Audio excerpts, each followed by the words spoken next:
une production Binge Audio. Et donc la castration, c'est le symbole d'une mort sociale, c'est-à-dire de l'absence de filiation. Pour ces hommes, c'est une déchéance de la masculinité, et en fait ça déchoit du statut social de dominant, tout simplement.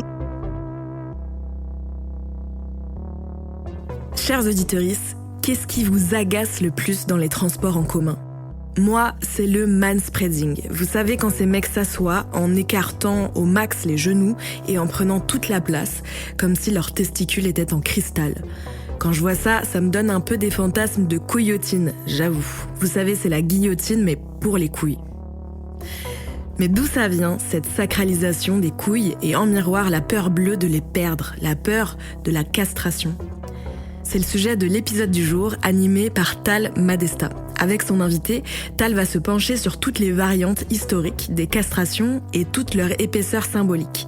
Vous allez voir, ce qui est passionnant, c'est que selon les époques et les endroits du monde, la castration désigne des choses très différentes, même si on trouve toujours des échos surprenants. Par exemple, il y a un rapport entre les castrats italiens du XVIIe siècle et les hommes qu'on appelle les twinks dans la communauté gay d'aujourd'hui.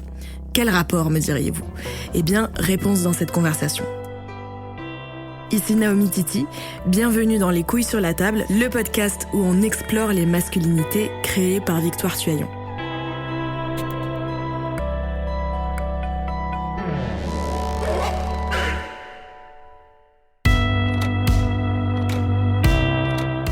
Le podcast Les couilles sur la table n'aura peut-être jamais aussi bien porté son nom que dans l'épisode qui va suivre. Aujourd'hui, on va parler de castration. Ce mot, il est chargé d'angoisse, de fantasmes et de projections, et il revient en force avec la diffusion des discours masculinistes et plus généralement d'extrême droite. En 2023, le journal Causeur titrait par exemple un de ses articles « Féministes, arrêtez de castrer nos mecs ». Et si ces hommes pensent que la castration provoque un renversement des normes, c'est bien parce que le pénis et les testicules sont associés dans cet imaginaire à la domination. On peut d'ailleurs penser au polémiste et politicien d'extrême droite Éric Zemmour, qui parle dans son livre « Le premier sexe » de, je cite, « la réalité phallique du pouvoir ». C'est un sujet qui revient aussi régulièrement dans l'actualité, avec des polémiques parfois très vives sur la pertinence de la castration chimique pour les auteurs de violences sexistes et sexuelles, et notamment pour les pédocriminels. Mais derrière ces imaginaires, il y a aussi des réalités sociales, politiques et médicales très concrètes. Au cours de l'histoire, la castration a été un outil utilisé pour contrôler les corps des personnes LGBT+, racisées et colonisées. Elle a aussi été employée comme un moyen de punition, de correction, et enfin comme une arme du discours, autant pour réduire les parcours des personnes trans à des mutilations, que pour accuser les femmes d'être de dangereuses oppresseuses des hommes. C'est donc de castration au pluriel dont on va parler aujourd'hui, en se demandant pourquoi elle touche à ce point à nos imaginaires autour du pouvoir et du sexe, quels hommes ont été castrés et pourquoi, comment la sphère médicale a employé la castration pour supposément résoudre tout un tas de maux, et de quelle manière aujourd'hui l'idée de castration symbolique nourrit les fantasmes d'une prétendue dévirilisation des hommes. Mon invitée du jour, elle s'appelle Nahema Hanafi, elle est maîtresse de conférences en histoire moderne et elle a dirigé un livre qui s'appelle « Castration, testicules et masculinité », publié en 2026 aux éditions Le Murmure. C'est un ouvrage qui réunit 12 chercheuses et chercheurs et chacune aborde un angle spécifique du sujet. Et donc c'est Nahema qui représentera aujourd'hui ce travail collectif. Bonjour. Bonjour Tal. Alors la castration dans l'imaginaire collectif, ça concerne les corps des hommes. Pourtant, vous l'expliquez dans le livre, dans les définitions courantes, ça concerne tous les organes reproductifs possibles. Donc l'ovariectomie par exemple, l'ablation des ovaires, c'est aussi une castration. Pourquoi l'expression elle a progressivement renvoyé aux hommes uniquement ? Alors c'est vrai que la castration normalement concerne vraiment tout le monde et même les animaux et puis les végétaux, mais on a peut-être davantage utilisé le mot stérilisation pour les femmes à partir d'un moment, même si par exemple au 19e siècle on parle surtout de castration pour les femmes, mais je pense que c'est surtout dû au fait qu'on a beaucoup plus d'images de castrés masculin, c'est-à-dire beaucoup plus de figures en fait historiques qui se réfèrent aux hommes. Par exemple, dans la Chine impériale, on va plutôt castrer des hommes pour être les gardiens en fait des bâtiments royaux. C'est la même chose chez les eunuques ottomans, ce sont des hommes. Les castrés italiens sur lesquels j'ai travaillé, ce sont là aussi des hommes. Donc il y a en fait beaucoup plus de figures masculines identifiées, enfin vraiment repérées comme étant castrées, même si dans les faits, il y a eu des pratiques de castration, c'est-à-dire d'ablation des organes sexuels génitaux aussi chez les femmes. Mais je pense que c'est aussi lié à une panique spécifique quand on touche en fait aux organes sexuels masculins, là où pour les femmes, c'est davantage considéré, alors non pas complètement comme normal, mais ça va pas créer en fait les mêmes, on va dire, la même déchéance de statut social. Donc on va vraiment avoir un investissement spécifique pour les hommes autour de ce terme de castration qui est très lourd, très chargé. Oui, c'est la fameuse réalité phallique du pouvoir. Donc si on ampute le pénis ou les testicules, on ampute de la possibilité de dominer en fait. C'est ça. Et on a plein de mots du coup qui permettent de renvoyer à l'idée d'une procédure qui empêche la fertilité, d'une manière ou d'une autre. Donc il y a effectivement la castration, la ligature, l'émasculation, la stérilisation. C'est quoi la différence ? Pourquoi on emploie à chaque fois des mots différents pour renvoyer à une réalité qui, vous me direz si je me trompe, mais est la même ? Oui, alors ça peut renvoyer la même chose, mais souvent c'est pas les mêmes charges, les mêmes valeurs, en fait les mêmes portées. Castration, c'est vraiment une opération qui touche les organes reproducteurs, mais qui va aussi être utilisée dans un champ symbolique plus large. On peut avoir des castrations symboliques. Quand on parle de stérilisation, alors ça peut renvoyer à l'idée de castration, mais ça peut être aussi beaucoup plus large. Et puis ça peut toucher une partie seulement des organes génitaux, par exemple le pénis et pas les testicules. Et puis derrière stérilisation, il n'y a pas forcément l'idée sous-jacente que ça empêche la sexualité. Quand je dis sexualité, vraiment la gymnastique sexuelle. Quand on parle d'émasculation, là, on est davantage dans un registre criminel. Et souvent, l'émasculation est féminine, c'est-à-dire qu'on va parler d'hommes émasculés parce que des femmes, pour diverses raisons, sont venues donc trancher leurs organes sexuels. Pour la ligature, là, on est vraiment dans un terme plus chirurgical, alors qui peut concerner les hommes comme les femmes. La ligature, par exemple, des trompes, ou chez les castrats, on va faire une ligature des testicules avant leur ablation. Mais là aussi, derrière la ligature, il n'y a pas toute la charge liée à la sexualité. On n'a pas cette idée d'impuissance, notamment, qu'on retrouve beaucoup c'est un terme plus dans médical, la castration. Voilà, comme l'ovariectomie, c'est vraiment un terme médical qui là est vraiment centré sur le féminin et qui va pas avoir la même charge symbolique, même si, grosso modo, on parle effectivement d'enlever des organes, des possibles, et qu'on touche aussi d'une certaine manière à la sexualité.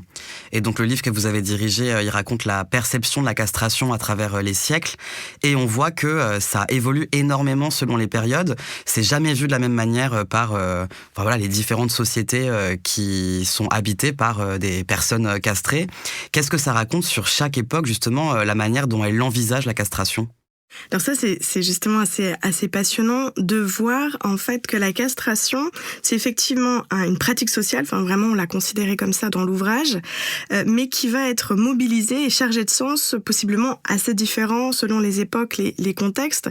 Il y a quand même un certain nombre de permanences qui sont liées à cette idée de puissance sexuelle et à la reproduction, mais ce qui nous a intéressé, c'est de montrer qu'en fait, la castration, où qu'elle soit utilisée, elle va toujours révéler des rapports de genre qui peuvent être différents, mais aussi une pensée binaire, mais aussi, et c'est ça qui, je pense, est vraiment intéressant, les marges, en fait, de ces normes, parce que ça révèle des normes des sociétés, en fonction des époques, mais ça montre aussi comment elles peuvent être parfois contestées, ou comment, tout simplement, parfois on n'arrive plus à les comprendre.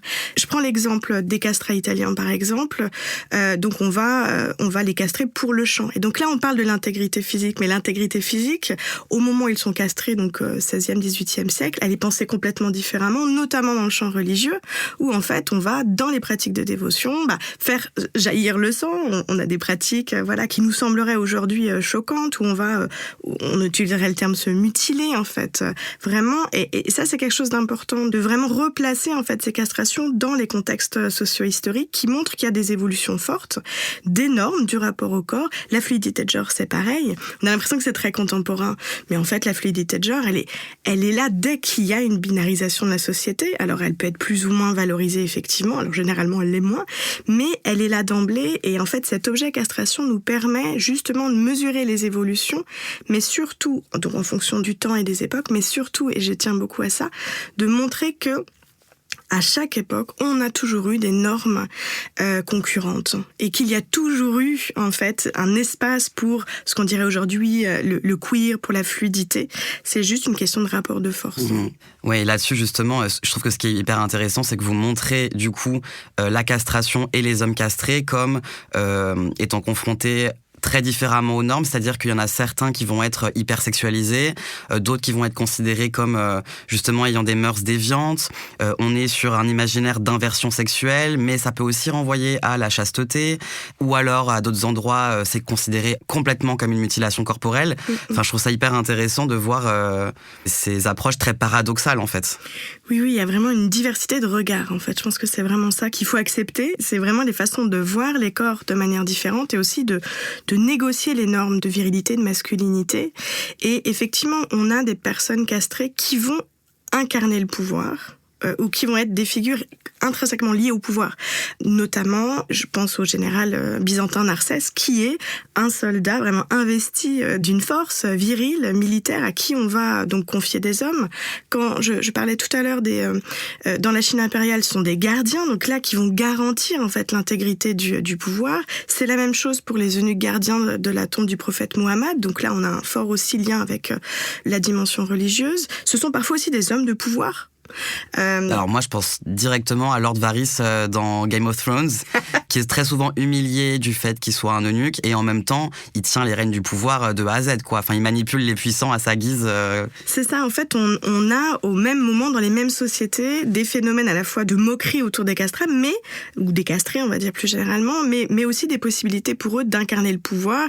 Et par exemple je pense à Eutropius pour un personnage plus réel qui est le premier eunuque consul, là on est au 4e siècle dans l'Empire byzantin et qui incarne véritablement le pouvoir alors qu'on peut avoir des discours qui vont dire que non, quand on castre un homme, on l'effémine, on le dévirilise, on l'effémine et ça va avoir des effets à la fois sur son corps mais aussi sur sa moralité, donc il va pas pouvoir finalement incarner le pouvoir.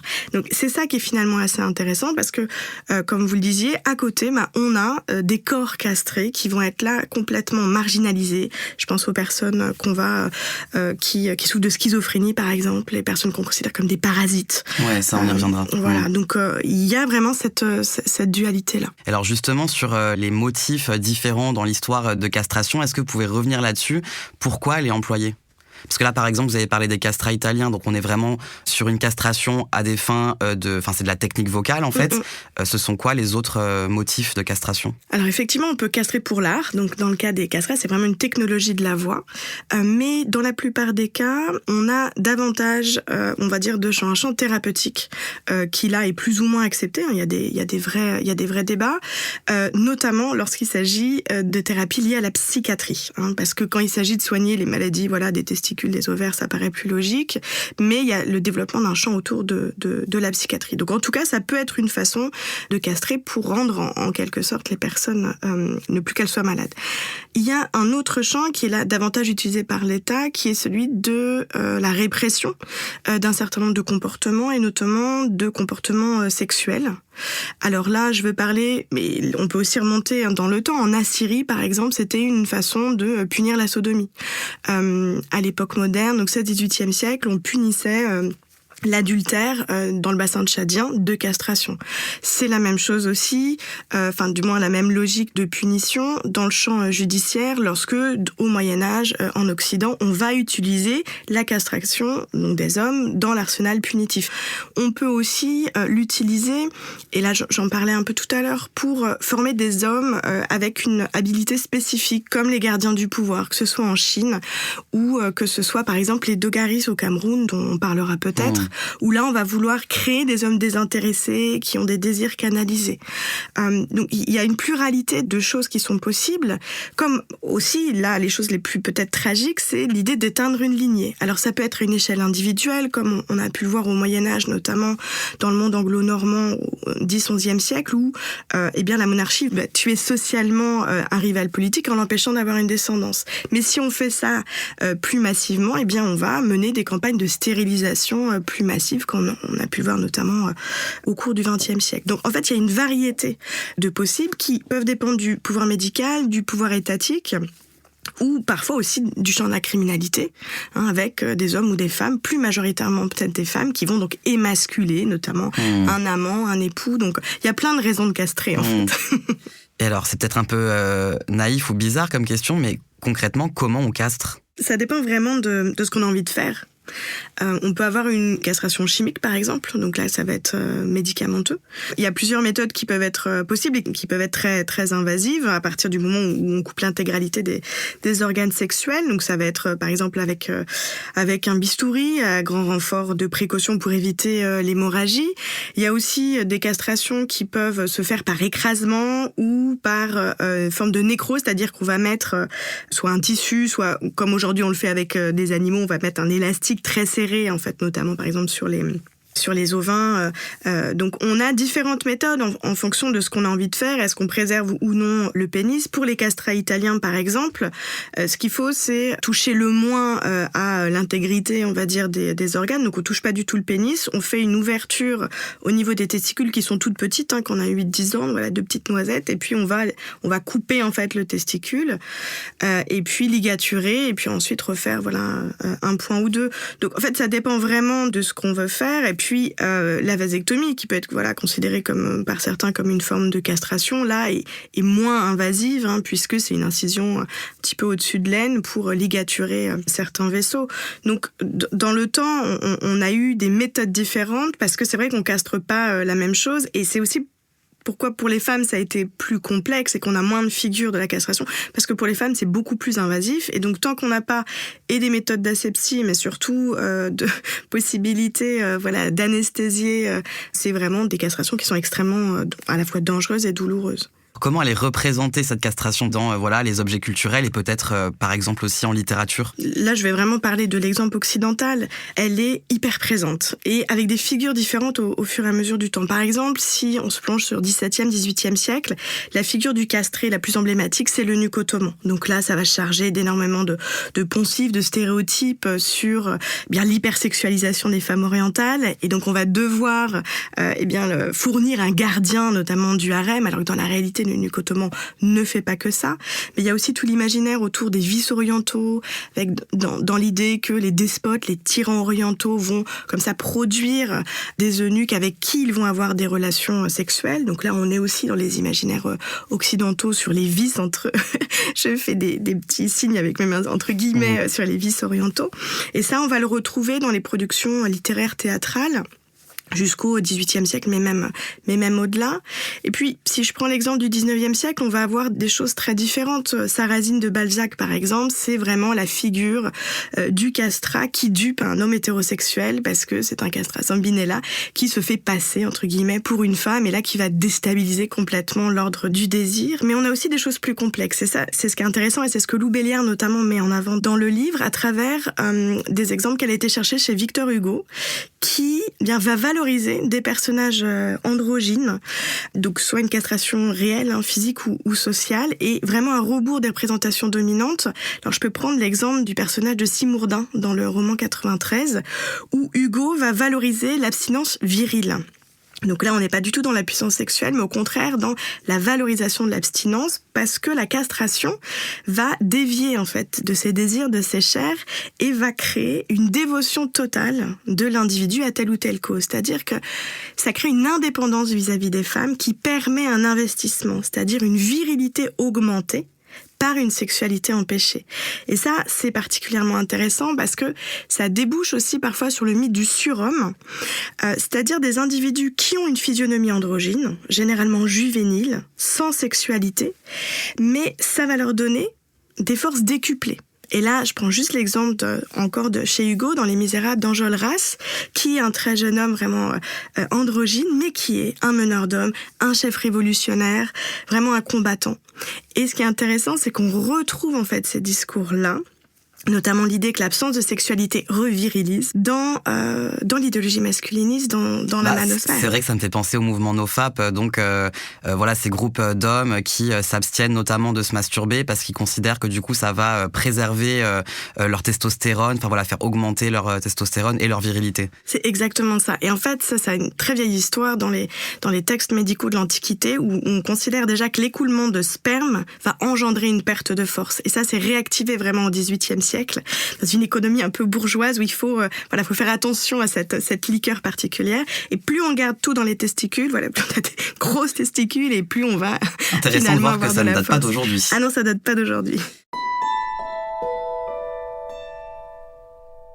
Alors on en a déjà un peu parlé, mais votre livre donc il s'ouvre sur l'histoire des castrats italiens qui vivaient au XVIIe siècle, et donc ces jeunes hommes pour qui on utilisait la castration comme technique vocale, hein, on l'a déjà dit, pour que en gros ils gardent une voix cristalline, prépubère on va dire, et vous y montrez qu'ils étaient une sorte d'idéal de beauté masculine fondée sur l'androgynie.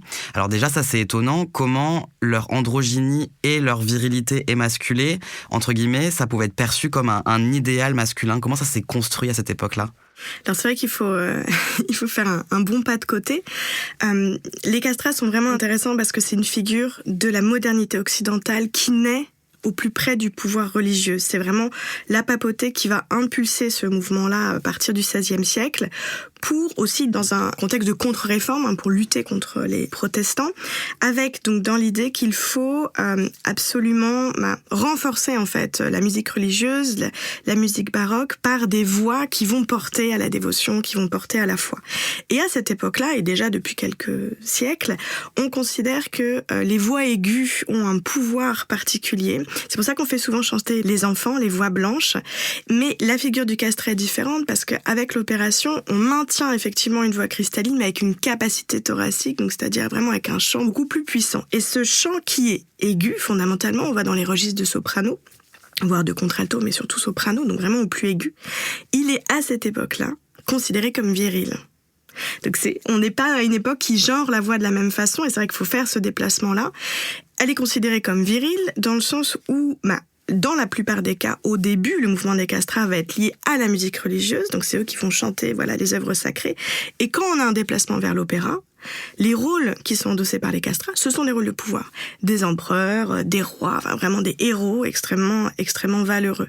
Donc c'est ce déplacement-là qu'il faut faire pour comprendre qu'en fait que la voix n'est pas genrée de la même façon et qu'il y a déjà donc autour de cet aigu quelque chose de spécifique, d'extrêmement attirant, qui est preuve d'une masculinité, d'une incarnation d'une masculinité. Alors ce qui est intéressant chez les castrats, c'est qu'ils vont susciter beaucoup de discours, beaucoup de désirs, mais aussi beaucoup d'angoisse. Et c'est un objet complexe. On a effectivement des textes qui montrent un engouement spécifique parmi les élites, et notamment les élites italiennes, mais aussi les élites anglaises, mais pour les castrats et aussi pour le corps des castrats. Parce que oui, ils sont hyper sexualisés. Ils sont hyper sexualisés, alors surtout quand ils sont jeunes, parce qu'on a une époque où l'incarnation du beau se fonde sur la jeunesse, ça c'est une évidence, et aussi sur des normes corporelles qui sont faites de grâce, de légèreté, et qui peuvent en fait être rapprochées soit de l'enfance, soit du féminin.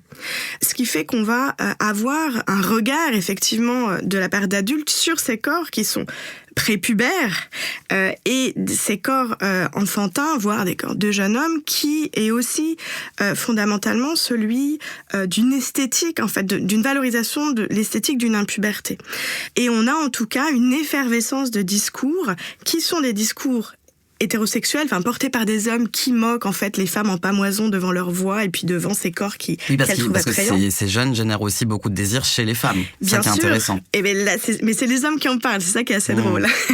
Et il y a aussi un discours homoérotique vraiment qui se développe autour de cette figure des jeunes hommes. Et là, on est dans la filiation finalement des représentations autour de l'homosexualité grecque, c'est-à-dire une forte dissymétrie. Dans les âges, un regard adultiste sur ces corps jeunes qui sont considérés comme purs, angéliques, sur lesquels on s'autorise en fait à porter des fantasmes. Et vous racontez aussi d'autres cas dans l'histoire de ces hommes castrés. Donc par exemple, il y a les eunuques que vous désignez comme une pratique courante en Afrique dans les hautes sociétés, notamment au Moyen-Âge. Et vous revenez sur l'histoire des Dogaris au nord du Cameroun, donc des esclaves au service des souverains Peuls. Ils remplissaient quelle fonction et pourquoi vous dites qu'ils avaient une position assez paradoxale? Les Dogaris, ce sont des esclaves, donc castrés effectivement depuis au moins le 19e siècle, qui ont une position paradoxale parce qu'ils sont déjà des esclaves, donc dans un statut d'infériorité, mais que la castration peut les amener à enclencher une sorte d'ascension sociale. En fait, ils sont rendus esclaves dans le cadre de l'expansion en fait de cet État, le Lamida de Rei Bouba, et puis à la fois dans l'expansion, mais aussi dans l'affirmation du pouvoir. Et ils vont être utilisés comme gardiens du harem, notamment, mais aussi dans d'autres fonctions politiques et militaires. Et donc des esclaves d'une part, donc marginalisés, c'est-à-dire que ça rompt leur filiation avec leurs ascendants, mais aussi des personnes valorisées parce qu'ils vont développer d'autres marqueurs de la masculinité. Par la castration, ils ne peuvent pas avoir de descendance. Donc ils ne peuvent pas renverser le pouvoir pour créer leur propre dynastie. Et donc en gros, ils peuvent se rapprocher des souverains parce qu'ils ne représentent pas un danger. Ils ne représentent pas un danger et ils doivent tout au souverain. Et le souverain devient en quelque sorte, ils sont la propriété du souverain et devient leur famille. Et eux, ils vont valoriser la fidélité et la loyauté, qui sont des marqueurs masculins qu'ils vont incarner de manière évidente. Donc c'est ça qui leur permet d'être au plus proche des décisions et du pouvoir. Bon, quand on pense castration, moi je pense, la plupart du temps à une chirurgie, à une procédure médicale. Donc, ce qui veut dire qu'elle a une place particulière dans l'histoire médicale. Et justement, vous expliquez que dès le début du XXe siècle, la castration, elle est étudiée très largement par la sphère médicale. Pourquoi? Qu'est-ce qu'elle cherche? On va voir une reconsidération de la castration à travers le pouvoir des testicules, surtout au début du XXe siècle. Il y a vraiment un moment où on va reconsidérer en fait leur importance, parce que à la fin du XIXe siècle, quand on parle castration, c'est plutôt les femmes. Donc, ça va être les aliénistes, les gynécologues qui vont essayer de comprendre quels sont ses effets, notamment thérapeutiques. Oui, là, vous dites que le XXe siècle, c'est le moment où les endocrinologues associent testicules et virilité. C'est ça. Alors, c'est quelque chose qu'on retrouve déjà dans la pensée de Galien, donc là c'est dans l'Antiquité grecque, c'est vraiment l'idée que les testicules sont la fabrique du mal. Alors pour comprendre ça, Galien, là je résume, considère que les testicules produisent de la chaleur corporelle et que c'est cette chaleur corporelle qui va en fait vivifier un certain nombre d'organes et qui est au cœur de la fabrique des hommes, là où les femmes restent engoncées dans une sorte de froideur. Donc la binarité, elle se fonde là-dessus et c'est vraiment les testicules qui produisent en fait cette chaleur qui va créer le masculin. Donc il y a toujours eu cette idée d'une primauté des testicules, mais au XXe siècle, on va essayer de revoir cela à partir de l'endocrinologie, de la question hormonale, toujours avec cette idée de quel est leur rôle dans la constitution, vraiment dans la fabrique de la masculinité. Donc en fait, l'endocrinologie n'invente rien, mais reconduit ces savoirs en supposant que l'absence de testicules va créer une altération, voire une mutation totale de l'individu, à la fois physiquement et moralement. J'insiste sur le moralement parce que c'est vraiment des choses qui sont liées. Et ils vont mener une série, d'expérimentations pour comprendre, l'effet de ces sécrétions internes, avec beaucoup de questionnements autour des effets et des vertus aussi de la castration, pourquoi pas. Et ce serait quoi les vertus de la castration pour une sphère médicale qui considère justement que c'est le socle, le centre de la virilité? Alors les vertus de la castration, c'est plutôt dans un champ thérapeutique, mais c'est plutôt au contraire à cette époque-là, on cherche à greffer en fait des testicules, c'est le contraire. Et la greffe des testicules, elle se pense notamment pour redonner la santé à des corps qui seraient affaiblis. La jeunesse aussi, il y a vraiment des médecins, et très sérieux, qui testent des greffes de testicules pour essayer de retrouver la jeunesse éternelle ou la puissance sexuelle. Et puis il y a la question bien sûr de l'homosexualité, puisque là on est dans les années 1910-1920, des médecins vont considérer la greffe testiculaire comme une méthode de conversion. C'est-à-dire que... Oui, vous appelez ça d'ailleurs les greffes de conversion. Oui, c'est ça. C'est-à-dire une homosexualité qui serait résultante de facteurs endocriniens. Donc, si on greffe des testicules, c'est bon, c'est réglé. Donc, on utilise la castration comme un outil de régulation, de contrôle de l'homosexualité. Alors, dans ce cas-là, dans ces tests-là, on ne castre pas, au contraire, on greffe des testicules. On greffe des testicules. Oui. Ça, Mais alors, du coup, pour greffer des testicules, j'imagine qu'il faut castrer les testicules originels. Enfin... Alors, il faut pas imaginer que ça s'est fait de manière massive. Hein. Ça peut être greffé des tissus testiculaires, ça peut être greffé des glandes.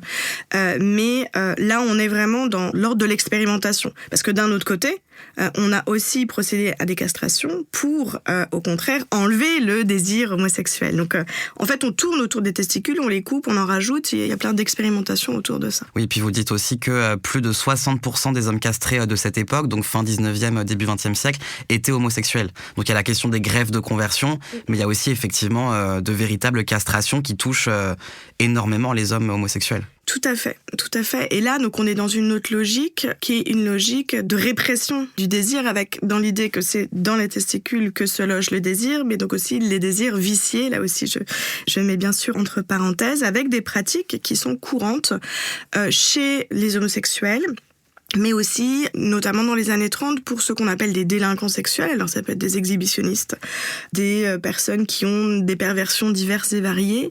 Donc on est vraiment dans une répression de la sexualité qui, parfois, est faite avec le consentement des personnes. On a des médecins qui disent que, notamment, des personnes homosexuelles sont venues en leur demandant de réaliser cette castration. Dans la plupart des cas, on se rend bien compte que ce sont des chirurgies qui sont réalisées sans consentement, ou alors avec la menace, en fait, d'une peine de prison ou d'autres peines. Donc on est vraiment dans des pratiques de répression de la sexualité. Et du coup, est-ce que c'est ça aussi pour la psychiatrie ? Parce qu'il y a plein de choses qui sont dites dans votre livre sur le rapport de la psychiatrie à la castration. Justement, elle veut utiliser cette technique chirurgicale-là principalement à des fins de contrôle sexuel. Alors, dans le travail d'Élodie Cernat, dans le livre, c'est notamment la question du contrôle sexuel qui est mise en avant et qui est évidente, avec une prétention à un thérapeutique derrière. Il faut dire aussi qu'il y a la dynamique eugéniste qui est là et qui considère qu'il faut casser la lignée de la déviance, notamment sexuelle, mais aussi la maladie psychiatrique. Et dans le champ de la maladie psychiatrique, c'est plutôt Hervé Guillemin qui en a parlé, on est à la fois dans le soin, mais aussi dans la stérilisation. C'est-à-dire qu'on va essayer notamment de soigner la schizophrénie ou les personnes psychotiques via la castration, c'est-à-dire qu'on considère que finalement ces maladies mentales sont d'ordre biologique, organique, et donc on va castrer pour cela. Mais il y a aussi une dimension eugéniste, c'est-à-dire qu'on va couper la lignée possible de ces individus qui sont considérés donc soit comme des déviants sexuels, soit comme des personnes indésirables parce que atteintes de folie. Oui, mais c'est ça qui m'a marqué en vous lisant, c'est la diversité des profils touchés par ces castrations, c'est-à-dire que ce sont à la fois ceux qui sont accusés de violences sexuelles, à la fois effectivement les hommes gays, les personnes accusées de travestisme, et puis ce que vous dites aussi, c'est que les personnes qui sont touchées par ces pratiques-là, notamment en Suisse, ce sont presque uniquement des personnes de classe populaire. Donc il y a aussi un enjeu de classe qui vient se mêler à ces questions. Oui, bien sûr. En général, on touche assez peu aux testicules des élites. Alors, avant de parler des façons dont certains États vont mettre en place ou pas des politiques de castration ou de stérilisation, il faut d'abord dire que certains légifèrent sur la castration qu'ils considèrent comme un crime particulièrement épouvantable, enfin qu'il y a une place à part dans les textes de loi notamment et dans les archives judiciaires. Est-ce que vous pouvez nous expliquer ? Alors, globalement, ce qu'on peut dire, c'est que la castration est interdite dans les textes législatifs. Mais elle peut être réalisée. Par exemple, la papauté interdit de manière très claire le recours à la castration et pour autant, c'est elle qui a l'impulsion du phénomène des castrats, donc comme technologie de la voix. C'est la même chose dans le code pénal, le code civil. Il y a véritablement la castration, surtout au 19e siècle, qui est considérée comme un crime. Enfin, je veux dire, les peines sont extrêmement importantes puisque ça va jusqu'à la peine de mort. Ça va jusqu'à la peine de mort ou les galères, bannissement à perpétuité, etc. Donc c'est quelque chose qui est très présent dans le texte législatif comme véritablement un crime qui ne doit être réalisé à moins que la castration ait une vertu thérapeutique, par exemple, donc elle est dans ce cas validée pour les médecins, qu'elle ait une visée eugéniste, donc là c'est des politiques publiques qui sont mises en place par les États, ou répressives. Donc si c'est eugéniste ou si c'est répressif, c'est donc encadré par l'État, validé par l'État, et dans ce cas-là, la castration est autorisée. Mais en dehors de ce cadre-là, qui est un cadre de pouvoir, elle est considérée comme criminelle. Et puis sur cette question aussi de l'eugénisme, vous donnez plusieurs exemples dans votre livre, par exemple dans l'Allemagne nazie, et vous dites que c'est vraiment à cet endroit-là notamment que ces politiques-là ont le plus pris en Europe, quoi. Est-ce que vous pouvez nous raconter comment ça a touché notamment les personnes psychotiques et handicapés, par exemple. Alors c'est Élodie Sana qui a beaucoup travaillé sur ces questions. L'eugénisme, pour replacer un petit peu les choses, c'est une pensée médicale, mais aussi politique, et qui s'est implantée au 19e siècle, et qui est vraiment, qui fait une sorte de consensus dans le corps médical au 20e siècle, en réponse à la crainte d'une dégénérescence, en fait, de la population. Donc on vise à améliorer la population. Bien sûr, derrière, il y a des sous-bassements racistes qui peuvent être tout à fait évidents, et pas que cela. Mais en fait, très rapidement, début du XXe siècle, on va voir des populations cibles. Alors je reviens un petit peu en arrière, notamment aux États-Unis, c'est dans les années 1900, on va avoir une politique de stérilisation de catégories de populations qui sont considérées comme inaptes à la reproduction. Ouais, dans l'Indiana surtout. Notamment. Et puis ensuite, pour l'Europe, c'est plutôt entre l'entre-deux-guerres, où on va toujours avoir cette idée de qualité biologique du corps social, donc qui vise une épuration du corps social. Et donc, ça peut être des personnes qui ont donc des pathologies mentales, des déviances sexuelles, et on va voir ce qui va changer véritablement au début du XXe siècle, notamment en Allemagne, c'est que ça devient des politiques répressives de masse, donc contre des individus indésirables. Et donc ça, c'est la première fois que ça arrive en Europe. Ça arrive dans les années 20, les années 30 pour les maladies mentales, mais avec l'Allemagne, ça prend une dimension supérieure dans les années 30 avec des législations qui permettent la prévention de la transmission de maladies héréditaires. C'est dit comme ça. Donc quand on parle d'épuration du corps social, c'est qu'on essaye véritablement de toucher le mal à la racine, et ça touche par exemple les personnes alcooliques, donc ça peut être un spectre très très large en fait. Et donc effectivement en Allemagne on va avoir une prolifération de législation autour de la castration, la stérilisation, qui vont toucher des détenus de droit commun. Alors ça peut être ceux qu'on appelle des asociaux, comme les tziganes, par exemple. Ça peut être des criminels récidivistes, des homosexuels, des toxicomanes, des alcooliques, je le disais. Et à cette époque, on a surtout recours à la vasectomie. Donc, faut pas imaginer que derrière la castration, c'est toujours ablation des testicules, du pénis ou d'un des deux. Là, c'est la vasectomie parce que c'est plus rapide, plus efficace en quelque sorte. Et ça va toucher donc toute une série de catégories sociales qui sont jugées comme indésirables, notamment avec en 1935 la loi de protection du sang allemand, où là, on va stériliser des enfants qui sont issus d'unions mixtes. Donc là, vous voyez, toutes les dimensions liées. Et des filles comme des garçons, ou c'était surtout des petits garçons touchés ? Alors, c'est surtout des petits garçons, parce que c'est la vasectomie qui est la moins invasive et donc la plus facile à mettre en œuvre. Comment ces politiques eugénistes mises en place par les États, elles peuvent se déployer dans les cadres coloniaux ? Parce que c'est aussi un sujet que vous abordez. Est-ce que vous avez un exemple concret à nous raconter sur cette dimension de contrôle des corps colonisés ? Je veux dire, c'est une réalité très claire. Ce lien entre la question de la castration et des politiques eugénistes liées, colorées par une dimension coloniale et raciale. Dans le contexte français, l'exemple le plus probant, c'est celui de la Réunion, où dans les années 60, donc on a en métropole un renforcement des politiques natalistes de manière très claire. On a le mouvement féministe qui réclame le droit à l'avortement et à la contraception en métropole, donc la libre disposition de son corps, et en même temps, mais vraiment dans les mêmes années, on a une toute autre logique qui opère à La Réunion, puisqu'on va mettre en place une politique de stérilisation et d'avortement forcé. C'était à l'occasion d'opérations, que la stérilisation pouvait être une opération, un autre type d'opération. D'accord, donc elles se réveillent de leur opération pour une opération qui n'a rien à voir, et elles sont stérilisées. Et elles sont stérilisées. Effectivement.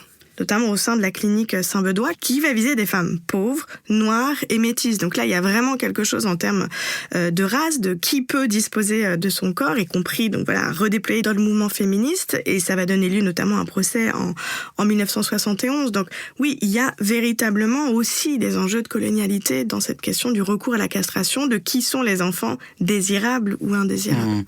On a parlé jusqu'ici de castration, notamment comme procédure chirurgicale, utilisée pour tout un tas de raisons par donc à la fois la sphère médicale et les États, mais elle peut aussi être autre chose. Dans un des chapitres, vous expliquez que la castration, c'était un moyen de vengeance. Est-ce que vous pouvez revenir sur le cas de Claire Grimaud ? Est-ce que ça nous apprend de ce thème-là, de la castration comme vengeance ? Et alors, Claire Grimaud, c'est une journalière orpheline de 27 ans, du Var. On est à la fin des années 1870, et c'est Amina Gaye qui a travaillé sur son dossier judiciaire. Étant donné qu'elle est accusée de crime de castration sur son compagnon, alors c'est pas son mari, justement, qui s'appelle Henri Latour, qui est un perruquier, donc on est vraiment dans les petits milieux sociaux, et elle est accusée effectivement de castration parce qu'elle a fortement entaillé son pénis. Alors, elle n'a pas touché aux testicules, elle a fortement entaillé le pénis, mais elle n'a pas réussi complètement à l'amputer, ce qui fait que voilà, l'homme survit, et ça va avoir aussi un impact sur la façon dont elle va être jugée, mais elle a quand même fait ce geste intolérable. Et elle explique son geste au moment du procès en disant qu'elle a rencontré donc cet homme, Henri, et qu'elle a consenti en fait à avoir des relations sexuelles avec lui à la suite d'une promesse de mariage. On est fin 19e, voilà, on ne fait pas l'amour avec n'importe qui comme ça, avec évidemment pour les femmes le risque de tomber enceinte. Ils se fréquentent depuis 1 an et justement, elle tombe enceinte et en se rapprochant du terme, elle va lui rappeler sa promesse de mariage. Et il va se dérober, elle se rend compte qu'il a une maîtresse, et elle est ce qu'on dit séduite, mais aussi trompée, séduite, trompée, enceinte, et puis extrêmement anxieuse du déshonneur qui touche celles qu'on appelle les filles mères, déjà à cette époque, face en fait à la désapprobation sociale. C'est quelque chose qui ne se fait pas, et puis en plus de ça, il y a aussi des dépendances économiques qui sont très fortes pour une jeune femme seule avec un enfant. Alors le contexte, c'est aussi qu'à cette époque, le Code civil, il ne prévoit aucune protection pour les femmes qui sont célibataires, séduites et abandonnées. Il y a une recherche de paternité qui est interdite pour les hommes. Ça veut dire qu'elles ne peuvent pas réclamer au père supposé une pension alimentaire ou alors lui demander une reconnaissance paternelle. Dans ce cas-là, on est vraiment dans une protection finalement du séducteur par la loi. Donc ce contexte social, il est vraiment à prendre en compte, et c'est pourquoi Amina Gaye a considéré que cette criminalité-là, ce qui est qualifié de castration passionnelle en fait, elle est une réponse à une inégalité sociale entre hommes et femmes. Donc pas simplement une vengeance, parce que derrière, castration passionnelle... Mais il faut repolitiser aussi justement ce geste, quoi. On a l'idée d'une femme blessée qui va aller castrer son amant ou son conjoint. Elle, en fait, elle repolitise la chose. Bien sûr, en fait, en touchant à son sexe, elle l'empêche d'aller avec une autre femme, mais elle l'empêche aussi de se marier, d'avoir d'autres enfants. Enfin, elle touche vraiment au cœur de ça. En tout cas, c'est une façon de compenser l'abandon aussi de la justice, quoi, tout simplement. Tout à fait. Et de réparer l'outrage. Et c'est justement pour ça que ça a créé un véritable débat dans la société donc de la fin des années 70. Ce qu'elle risque, c'est les travaux forcés à perpétuité, donc une mort probable, mais elle va obtenir la clémence. Alors il y a plusieurs façons d'expliquer ça, notamment par le fait qu'elle n'a pas vraiment réussi à sectionner son pénis, mais aussi parce qu'il y a, on commence à évoluer sur cette question-là des femmes séduites. Alors certains vont dire mais c'est un acquittement scandaleux, parce qu'ils ont peur d'une prolifération effectivement. Et donc ce sont les opérations chirurgicales qui peuvent castrer, mais là on le comprend avec cet exemple, ce sont aussi les femmes envisagées dans plein de discours et depuis longtemps comme les premières castratrices, parce qu'elles sont des mères trop envahissantes, parce que ce sont des amantes jalouses qui veulent se venger, etc. Comment cette association entre les femmes et les castratrices, elle s'est créée et elle s'est imposée ? Alors, il y a effectivement la possibilité pour les femmes de démasculer. Mais je dirais que la figure de la femme castratrice la plus répandue, c'est celle de la mère castratrice. De toute façon, il y a toujours un problème avec les mères. Et ça, je pense que c'est vraiment dû à leur rôle dans la socialisation et dans l'éducation. Dans la littérature, par exemple, si je prends Thérèse Raquin de Zola, le protagoniste, Camille, c'est un homme non accompli, efféminé, asexuel, et parce que sa mère est complètement envahissante. Parce que sa mère, l'a écrasé, l'a émasculé d'une certaine manière. Donc là, il y a vraiment quelque chose autour du rôle d'éducatrice d'un garçon qui ne va pas passer, en fait, sous le gouvernement des hommes. On a vraiment l'idée qu'à un certain âge, alors ça dépend des époques, 8, 10, 12 ans, un garçon doit être éduqué par un homme qui va donc lui inculquer des valeurs viriles. Et que s'il reste sous la domination, sous la férule d'une femme, eh bien, il va être perverti, efféminé par sa mère qui le dévoie. Donc ça, c'est quelque chose de très fort qu'on retrouve aussi dans la littérature. Là, je pense à une contribution de Natacha d'Orlando qui, elle, parle de la mère castratrice dans la littérature antillaise. Et là, on voit que c'est vraiment quelque chose qui peut être de l'ordre, qui peut dépasser en fait le cercle un peu intime, puisque elle travaille sur l'image de la mère aliénante, coloniale et castratrice, c'est-à-dire une mère antillaise qui va arracher son fils à l'identité antillaise, qui va devenir presque un outil colonial, puisqu'elle va l'empêcher de pratiquer sa langue, en faisant qu'il va pratiquer le français, ou de s'adonner à des pratiques culturelles non européennes. Donc on voit comment on peut redéployer finalement cette idée de mère castratrice dans des contextes politiques complètement différents. Et ça, je pense que c'est vraiment lié à son rôle dans l'éducation.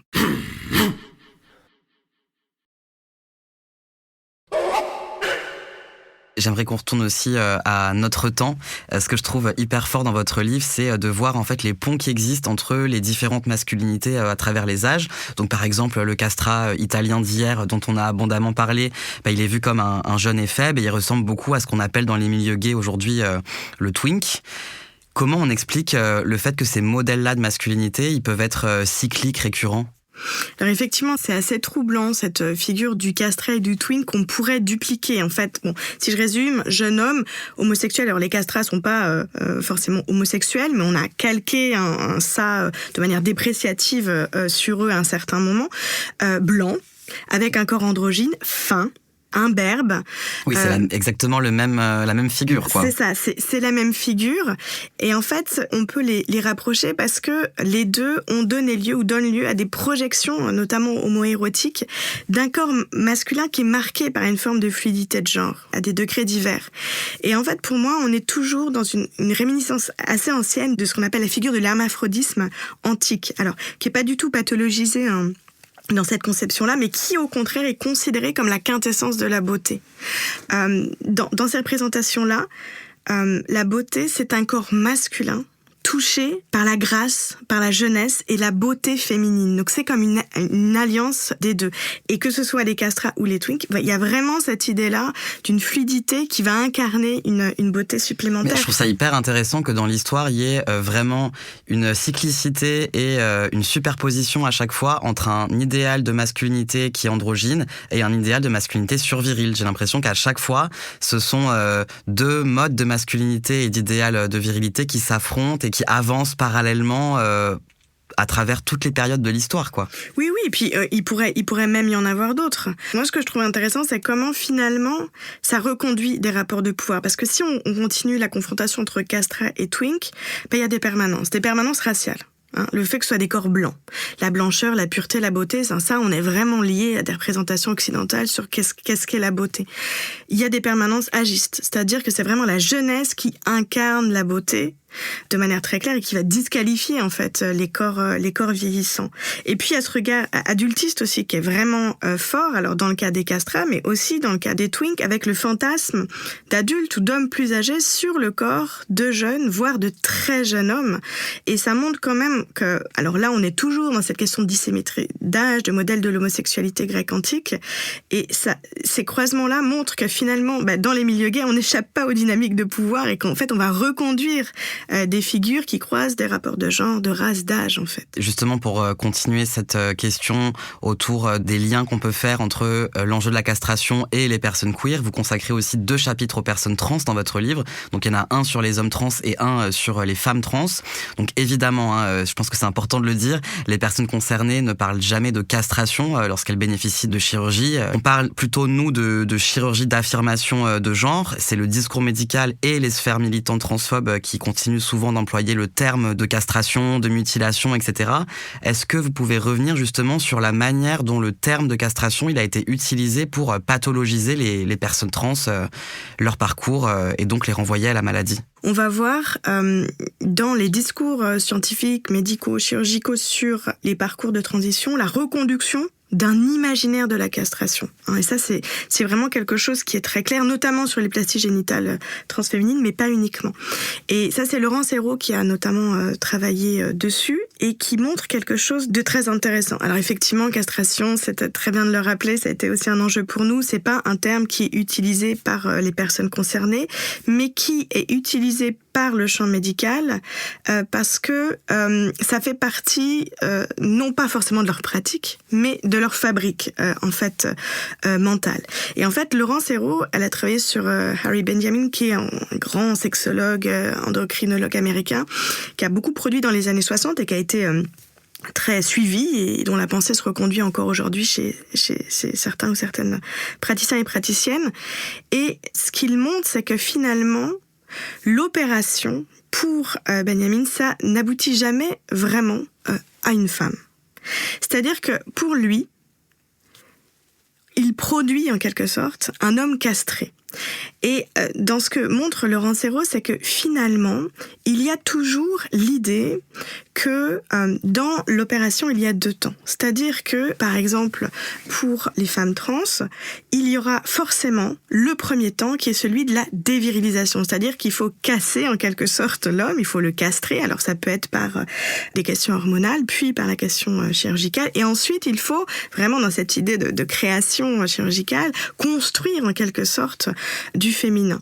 Et en fait, c'est ça qui est vraiment intéressant, c'est que même si dans le geste médical, il n'y a pas ces 2 étapes, ou qu'elles sont plus complexes et qu'il peut y avoir des allers-retours, finalement, dans la pensée médicale, accompagner ou réaliser en fait des chirurgies génitales dans ce cadre-là, ça passe toujours par une étape de dévirilisation, puis de féminisation. Et comment ça marche pour les hommes trans alors ? Globalement, c'est la même pensée. Ça, c'est Paul Rivest qui s'en occupe dans l'ouvrage en montrant qu'on retrouve en fait cette binarité et que c'est très compliqué de penser autrement. Peut-être qu'un bon exemple, ça serait de dire parmi ces enquêtés, qui là aussi n'emploie pas du tout le terme de castrer ou de castration, il y a des demandes, par exemple, de contraception et donc la personne va demander une ligature des trompes.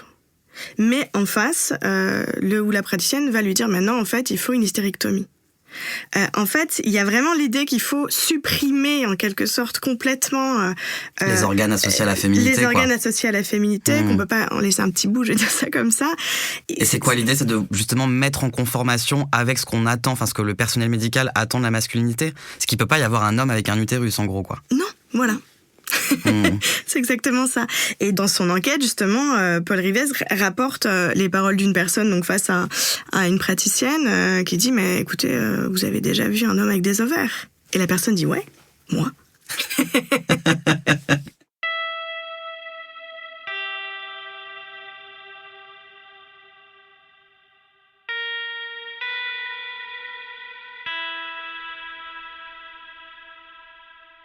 J'aimerais quand même rappeler aussi, pour continuer ces liens entre castration, stérilisation et personnes trans, que en France, les personnes trans étaient justement contraintes jusqu'en 2016 à la stérilisation si elles voulaient changer leur état civil, donc c'est-à-dire le M ou le F sur les documents d'identité. Ce qui a d'ailleurs amené la France à être condamnée par la Cour européenne des droits de l'homme pour non-respect de la vie privée des personnes trans. Et aujourd'hui, même si on n'est plus obligé de faire ces opérations stérilisantes pour changer ce petit M ou ce petit F à l'état civil, on vit des stérilisations que moi je juge symboliques, puisque on a le droit donc de faire conserver nos gamètes en sécos, donc les centres de préservation de la fertilité. Mais une fois que c'est conservé, on n'a pas le droit de les utiliser si on a changé d'état civil.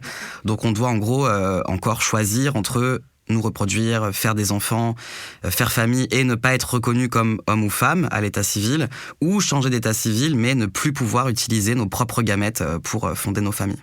Bon, on vient de voir les multiples formes et imaginaires qui peuvent exister autour de la castration. Et ce qui ressort beaucoup, c'est que la castration était utilisée comme une forme de punition, de châtiment, notamment par la sphère médicale et par les États. Pourquoi cette punition et pas une autre ? Pourquoi elle est si symboliquement chargée ? Alors elle est si symboliquement chargée parce qu'elle touche au cœur, en fait, de la virilité. Les testicules, c'est la partie la plus noble du corps et c'est vraiment clairement énoncé dans les corpus médicaux parce que justement, c'est ce qui fait la différenciation sexuelle, c'est ce qui assoit le pouvoir en fait. Et donc la castration, c'est le symbole d'une mort sociale, c'est-à-dire de l'absence de filiation. Pour ces hommes, c'est une déchéance de la masculinité et en fait, ça déchoit du statut social de dominant tout simplement. Donc en fait, c'est si puissant justement pour cette raison-là, c'est que ça touche vraiment au cœur du patriarcat. Et est-ce que c'est pour ça aujourd'hui que justement les masculinistes réinvestissent énormément cette idée de la castration avec l'idée que en gros les hommes sont castrés par la misandrie et le féminisme en gros?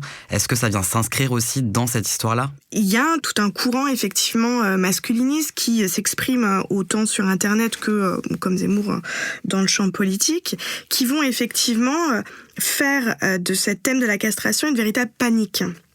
Avec, bien sûr, dans l'idée que les hommes sont castrés par quoi ? Par les politiques d'égalité, par l'entrée des femmes et des minorités de genre dans telle ou telle sphère, par, en fait, la déstabilisation de la masculinité blanche hégémonique. Et en fait, il y a l'idée que tout ça, ça contrevient à l'ordre naturel, L'heure naturelle, c'est des testicules qui finalement donnent la force et légitiment la force. Chez Zemmour, c'est très clairement dit, il faut redevenir des hommes couillus en quelque sorte, ça veut dire impérialistes, prédateurs. Enfin, il fait vraiment ces filiations-là en inscrivant ça dans la biologie.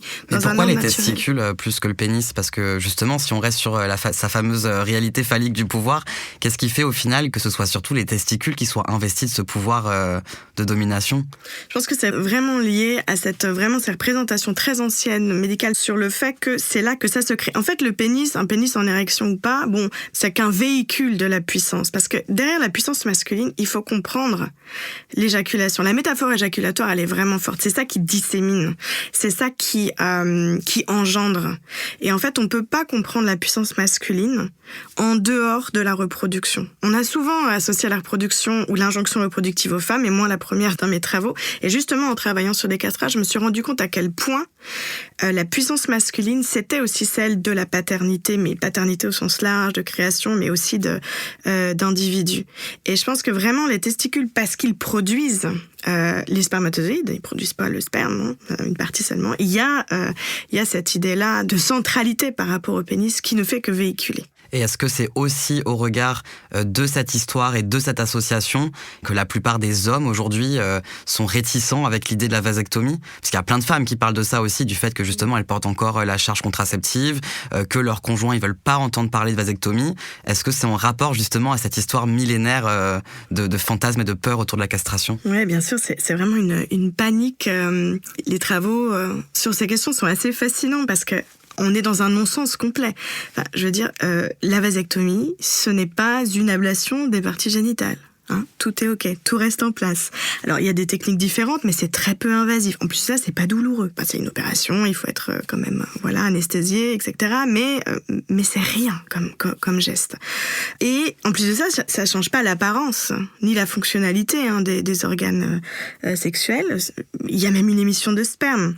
Il y a beaucoup de questionnements d'hommes autour de ça, mais est-ce que je vais éjaculer ? Mais c'est aussi une méconnaissance très claire. Enfin, les spermatozoïdes, c'est quoi ? C'est 4-5% de ce qui est éjaculé. Enfin, les hommes ne savent pas forcément que c'est le liquide prostatique qui est quand même majoritaire dans leur éjaculat. Donc, il y a beaucoup de représentations autour de ça, alors qu'il y a aucune atteinte aux capacités sexuelles. Il n'y a pas de changement hormonaux, mais il y a cette idée qu'on va leur couper les couilles. Voilà, c'est vraiment ça. Et en plus de ça, l'individu continue à produire des spermatozoïdes. Il n'y a pas d'arrêt de production des spermatozoïdes, c'est juste que il ne passe pas en fait dans le liquide qui est éjaculé, donc ça ne rend pas stérile. Et c'est vraiment des représentations qui sont tout à fait oui, on est quand même très loin de l'émasculation, quoi. On est très très loin de tout ça. Et en fait, dans les mentalités, la faculté reproductive en fait lors de l'émission de sperme, en fait, le pouvoir fécondant de la pénétration vaginale, c'est vraiment un marqueur de virilité et de puissance. Et donc ça, c'est pour ça que ça déstabilise complètement. Et pour beaucoup d'hommes, non, c'est la fin du monde.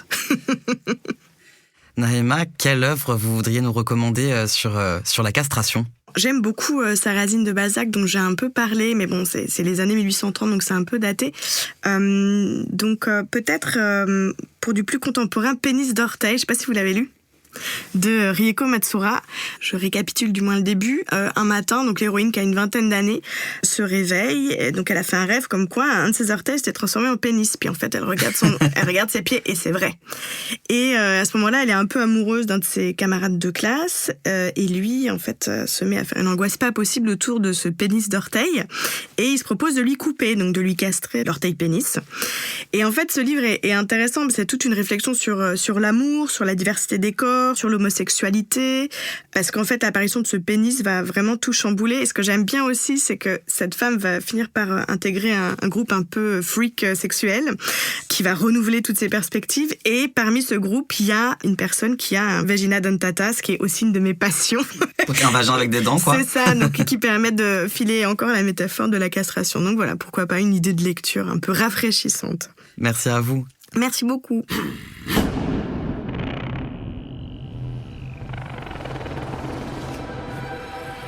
C'était le 147e épisode des Couilles sur la table, dans lequel mon co-animateur Talma Desta a reçu l'historienne Naïma Hanafi, qui a dirigé l'ouvrage collectif Castration, testicules et masculinité, paru en 2026 aux éditions du Murmure. N'hésitez pas à vous procurer cet ouvrage après cet épisode, car ce que vous avez entendu là n'est qu'un échantillon de tout ce qu'on apprend dans les 12 contributions des co-auteuristes du livre. Pour en savoir plus sur les théories farfelues autour du sperme, sur le mouvement NoFap ou sur la vasectomie, ça tombe bien parce qu'on en a parlé en long, en large et en travers avec mes 5 invités dans la série d'été 2025. Ça s'appelle « Tout sur le sperme » et oui, on vous met le lien de cette série d'entretiens et toutes les références qu'on a citées dans l'épisode dans la description. J'espère que cet épisode vous a passionné autant que moi quand Tal me l'a fait écouter pour la première fois. Si oui, faites-le tourner autour de vous, à vos amis, à vos mecs, sur les réseaux sociaux. Laissez-nous des commentaires aussi pour nous dire ce qui vous a le plus interpellé pendant votre écoute. Et si vous voulez nous écrire directement, c'est possible, par mail à l'adresse lescouillessurlatable@binge.audio. Pour nous soutenir, pensez bien à laisser 5 étoiles sur votre appli et à vous abonner au podcast, et aussi à notre compte sur Instagram. Les couilles sur la table, c'est un podcast que Victoire Tuaillon a créé en 2017 et qui est produit par Binge, une marque Urbania. Talma Desta en est le co-animateur depuis 2 saisons. C'est lui qui a préparé, mené et monté cet entretien. Prise de son et mixage, Octave Bottier. Assistante de production et édition, Aude Miquel. Responsable des productions éditoriales, Charlotte Bex. Direction de production, Alban Philly. Rédaction en chef, Thomas Rozek. Directrice de contenu, Sophie Marchand. Et moi, je m'appelle Naomi Titi, je suis journaliste, j'anime les couilles sur la table depuis septembre 2024 et je suis en charge de la supervision éditoriale du podcast. Merci infiniment pour votre précieuse écoute et pour votre soutien indéfectible. Ça nous porte chaque jour et ça nous donne de l'élan pour continuer et pour nous réinventer. Alors merci encore et à très bientôt dans les couilles sur la table.